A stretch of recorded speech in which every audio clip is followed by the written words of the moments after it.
कल 6 नवंबर को बिहार में पहले चरण का मतदान था। पहले चरण की 121 सीटों पर बिहार ने रिकॉर्ड तोड़ मतदान किया और वोटिंग परसेंटेज रही 64.66%, जो 2020 के विधानसभा चुनाव में पहले चरण की वोटिंग से लगभग 9% ज्यादा है। आमतौर पर वोटिंग परसेंटेज बढ़ना एंटी इनकम्बेंसी की ओर इशारा करती है कि जनता सरकार से नाखुश है तो उसने बढ़ चढ़कर वोट किया। लेकिन इस बार कोई इस तर्क को स्वीकार क्यों नहीं कर रहा, तो आज के इलेक्शन वॉच में इस पर चर्चा करेंगे। दूसरी खबर में विजय सिन्हा लगातार घिरते जा रहे हैं। कल लखीसराय में हमले के बाद उन्होंने जो बयान दिए, उसके बाद एक बार फिर से मामला अगड़ा बनाम पिछड़ा होता जा रहा है। दूसरे चरण से पहले क्या उनके बयान एनडीए को नुकसान पहुंचा सकते हैं? आज के इलेक्शन वॉच का तीसरा मुद्दा रहेगा प्रधानमंत्री नरेंद्र मोदी की रैली। प्रधानमंत्री नरेंद्र मोदी ने आज औरंगाबाद में जनसभा को संबोधित किया। मगध का क्षेत्र महागठबंधन के दलों के लिए एक नए गढ़ के रूप में उभरा है। यहां की 26 विधानसभा सीटों में 20 विधायक महागठबंधन के हैं। ऐसे में प्रधानमंत्री मोदी की ये रैली एक साथ पूरे मगध को साधने की कोशिश है। तो इस एपिसोड में मगध पर भी विस्तार से बात होगी। नमस्कार, मैं हूं भूपेंद्र सोनी और आप देख रहे हैं इलेक्शन वॉच। बिहार में पहले चरण के मतदान के बाद हर जगह बस यही चर्चा है कि नीतीश जी आ रहे हैं या नीतीश जी जा रहे हैं। अगर एक बार के लिए उन बातों को साइड कर दें कि एनडीए के फेवर में नतीजों के बाद मुख्यमंत्री कौन बनेगा, मगर इस बात को सब मान रहे हैं कि एनडीए की सरकार अगर आएगी तो उसमें नीतीश कुमार का रोल सबसे बड़ा होगा। लेकिन फिलहाल बात करते हैं पहले चरण के वोटिंग परसेंटेज की। जैसा कि हमने पहले ही बताया कि इस बार का वोटिंग परसेंटेज 64.66% रहा है, 2020 की तुलना में लगभग 9% ज्यादा।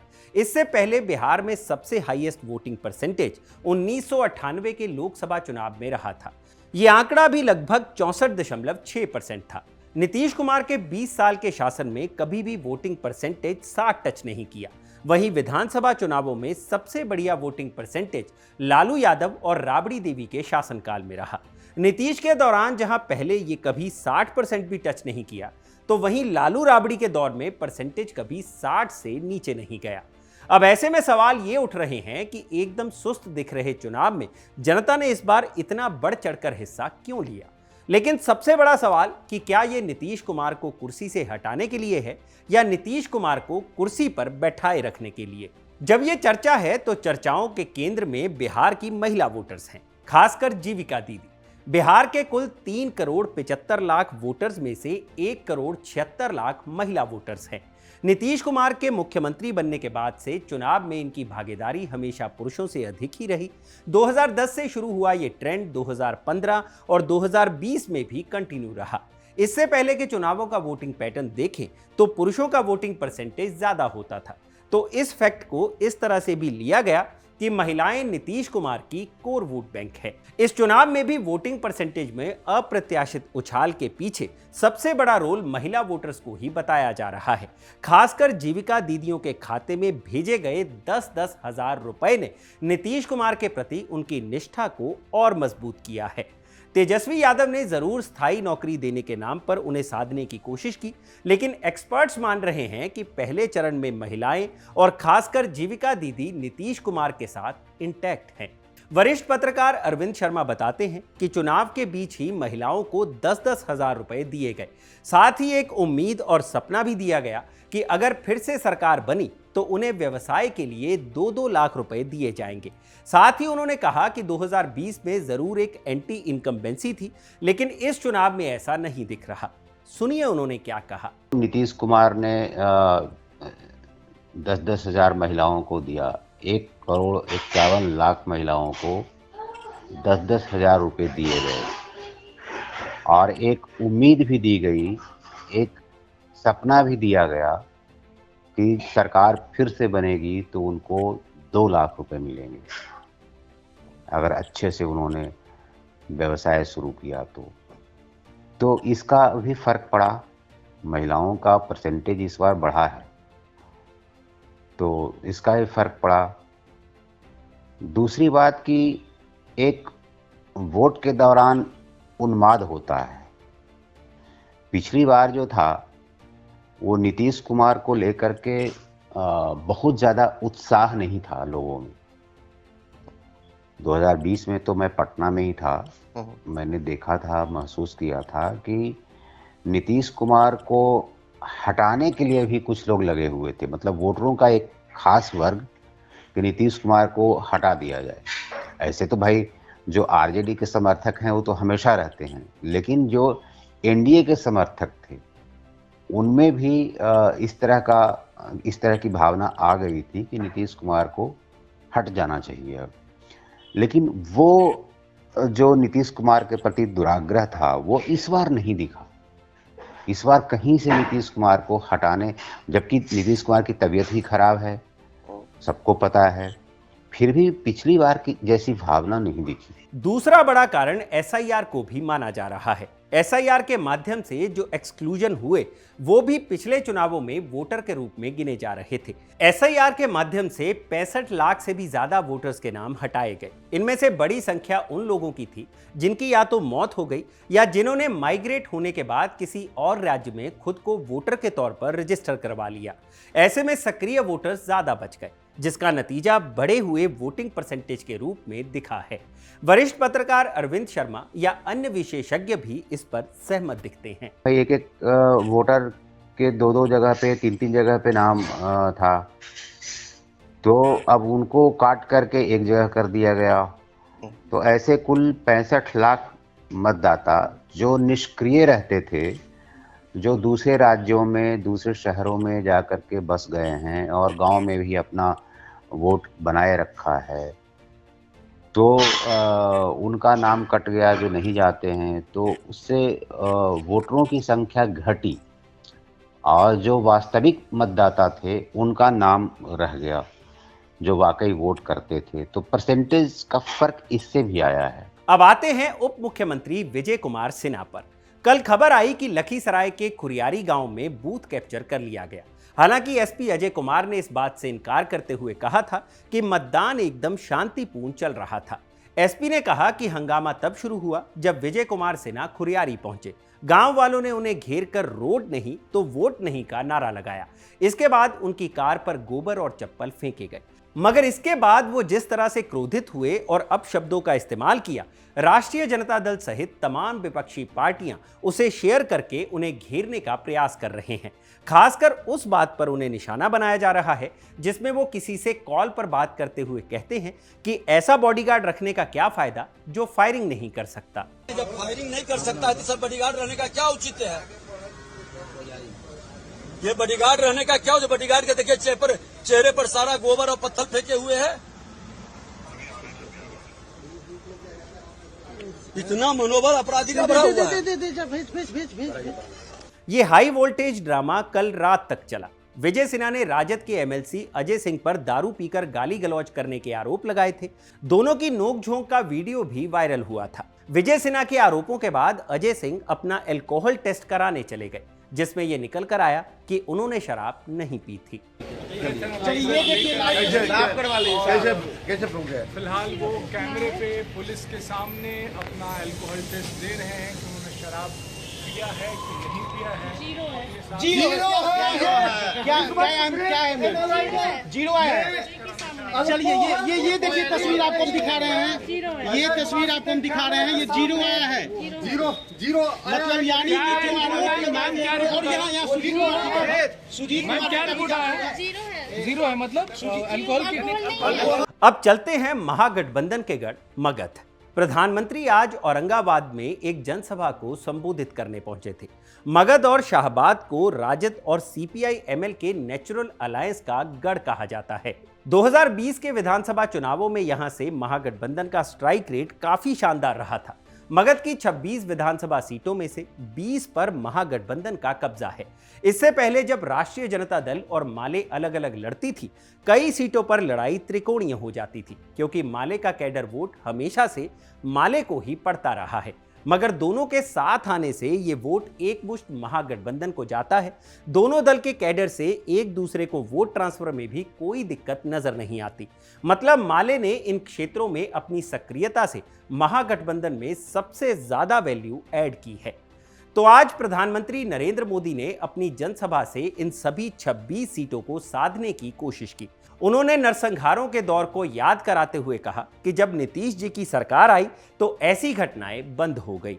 वो दिन भुलाए नहीं भूलते जब अंधेरा होने से पहले ही यहां सड़कों पर सन्नाटा पसर जाता था। यहां आने जाने वाली बसों को सुरक्षित चलने के लिए नक्सलियों को रंगदारी देनी होती थी। स्कूटर मोटरसाइकिल से तो आने जाने की कोई सोच भी नहीं पाता था। इस क्षेत्र की चर्चा देश और दुनिया में नरसंहारों के लिए होती थी। साथियों, जैसे ही जंगल राज की सरकार गई, नीतीश जी के नेतृत्व में आप सुशासन लाए तो नरसंहार की घटनाएं बंद हो गई।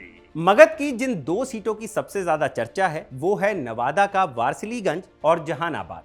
इसमें एनडीए के सामने बड़ी चुनौती है। वारसिलीगंज में सीट बचाने की तो जहानाबाद में फिर से वापसी की चुनौती रहेगी। वारसिलीगंज में लंबे समय बाद अशोक महतो और अखिलेश सिंह का सीधा मुकाबला है। राजद के सिंबल पर अनीता महतो और भाजपा की टिकट पर अरुणा देवी मैदान में है।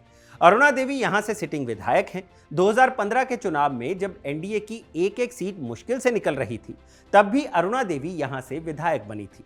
ये उन सीटों में से एक है जहां राजद और कांग्रेस के बीच खूब खींचतान हुई थी। कांग्रेस ने यहां भूमिहार जाति से आने वाले मंटन सिंह को टिकट दिया था। मंटन सिंह अखिलेश प्रसाद सिंह के करीबी माने जाते हैं, लेकिन नॉमिनेशन के आखिर तक राजद ने अनीता महतो को सिंबल दे दिया, जिसके बाद मंटन सिंह ने अपना नॉमिनेशन वापस ले लिया। इसलिए अब मुकाबला सीधे अनीता महतो और अरुणा देवी में है। अशोक महतो धानुक, कुर्मी और कोयरी जाति के लोगों के लिए लड़ते रहे हैं, जिनका झुकाव पारंपरिक रूप से नीतीश कुमार की तरफ होता है। मगर अनीता महतो की उम्मीदवारी से इस वोट बैंक में बड़ा सेंध लग सकता है। इसके अलावा आरजेडी का एमवाई समीकरण उनकी संभावनाओं को और मजबूत करता है। वहीं अरुणा देवी के साथ फॉरवर्ड वोट गोलबंद रहता है, जो कि इस क्षेत्र में बड़ी संख्या में है। साल 2000 के विधानसभा चुनाव में अरुणा देवी निर्दलीय ही चुनाव जीतकर यहां से विधायक बनी थी, मगर सबसे ज्यादा निर्णायक यादव और कुर्मी के अलावा अन्य पिछड़ी जाति के वोटर्स होंगे। उनका झुकाव ये तय करेगा कि कौन से उम्मीदवार को बढ़त मिलेगी। अगर ये चुनाव सीधे सीधे फॉरवर्ड वर्सेस बैकवर्ड होता है तो अनीता महतो को एक एज हो सकता है, लेकिन अगर नीतीश कुमार और नरेंद्र मोदी के चेहरों पर वोट पड़ता है तो अरुणा देवी भारी पड़ सकती हैं। दूसरी सीट है जहानाबाद। यहां से एनडीए के उम्मीदवार हैं जहानाबाद के पूर्व सांसद चंद्रेश्वर चंद्रवंशी। वहीं राजद ने अपने सिटिंग विधायक को कुर्था भेजकर जगदीश शर्मा के बेटे राहुल कुमार को टिकट दिया। इस सीट का समीकरण कुछ ऐसा है कि एनडीए के नेता खुलकर जगदीश शर्मा का विरोध नहीं कर पा रहे हैं। बीते दिनों केंद्रीय मंत्री लल्लन सिंह का भी एक वीडियो सामने आया। उन्होंने कहा, जगदीश शर्मा के राजद ज्वाइन करने से 1 सप्ताह पहले हमने उनको कॉल किया। हमने कहा कि नीतीश जी ने आपको मिलने के लिए बुलाया है। उन्होंने तय समय पर आने के लिए कहा, लेकिन फिर आए नहीं। हमने उनको दोबारा कॉल किया तो उन्होंने कहा कि वो विंध्याचल गए हैं। जब 2 दिन बाद मुझे शक हुआ तो हमने अपने एक आदमी को उनके घर भेजा तो पता चला कि वो अपने घर पर ही हैं। तब हमने उनको फोन किया कि माता के नाम पर तो कम से कम झूठ मत बोलिए। कुल मिलाकर उनके कहने का ये अर्थ था कि जदयू में उनके लिए कम्युनिकेशन का रास्ता हमेशा से खुला था, लेकिन उन्होंने झूठ बोलकर इग्नोर किया। वहीं जगदीश शर्मा ने कहा कि नीतीश कुमार ने खुद ये रिश्ता खत्म किया था। उन पर यह आरोप लगाते हुए कि उन्होंने ही चंद्रेश्वर चंद्रवंशी को संसदीय चुनाव हराने का आरोप लगाया था। जगदीश शर्मा ने आगे कहा कि लालू यादव ने उन्हें सम्मान के साथ बुलाकर टिकट दिया, ऐसे में उन्हें किनके पास जाना चाहिए था। तो हमने कहा नीतीश कुमार जी को कि आप टिकट बदल दीजिए, चेहरा बदल दीजिए, चुनाव नहीं जीतेगा।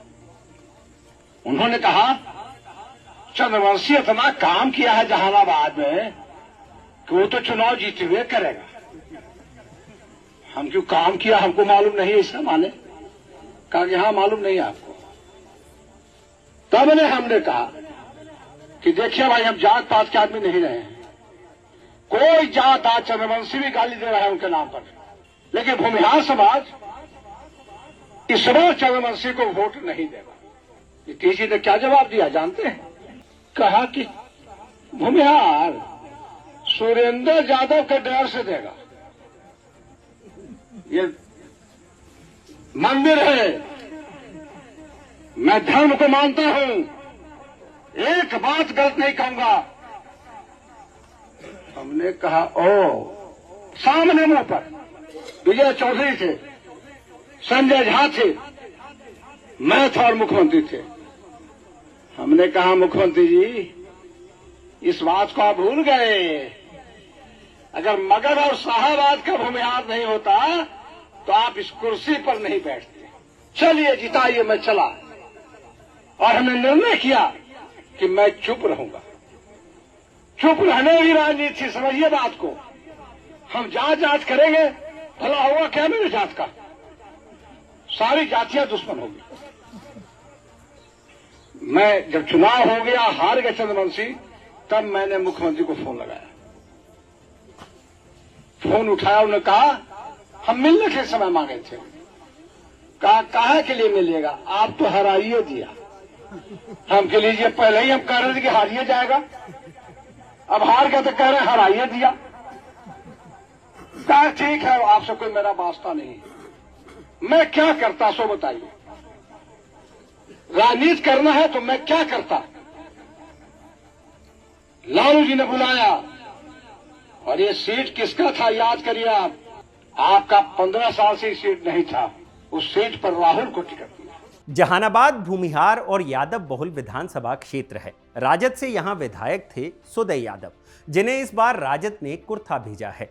चूंकि जगदीश शर्मा सांसद भी रहे हैं तो वो सुदय यादव को कुर्था से भूमिहारों का वोट दिलाने में मदद कर रहे हैं। इसके एवज में सुदय यादव उन्हें यादवों का वोट दिला रहे हैं। इस समीकरण के साथ राजद के लिए ये एक आसान सीट लगती है। वहीं एनडीए के प्रत्याशी हैं चंद्रेश्वर चंद्रवंशी, जो अपनी निष्क्रियता के कारण 2024 में लोकसभा का चुनाव हार गए थे।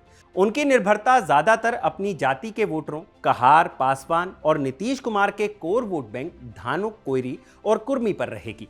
इसके अलावा जिस तरह से एनडीए के बड़े भूमिहार नेता भी यहां कैंप कर रहे हैं, अगर उस वजह से भूमिहारों के वोट में सेंध लग पाया तो इस सीट पर एक रोमांचक मुकाबला देखने को मिल सकता है। तो बिहार की इन 26 सीटों पर आने वाली 11 तारीख को दूसरे चरण में मतदान होंगे। नतीजों के बाद देखना महत्वपूर्ण होगा कि एनडीए अपने ग्राफ में सुधार ला पाती है या फिर इस बार महागठबंधन पर जनता भरोसा जताएगी।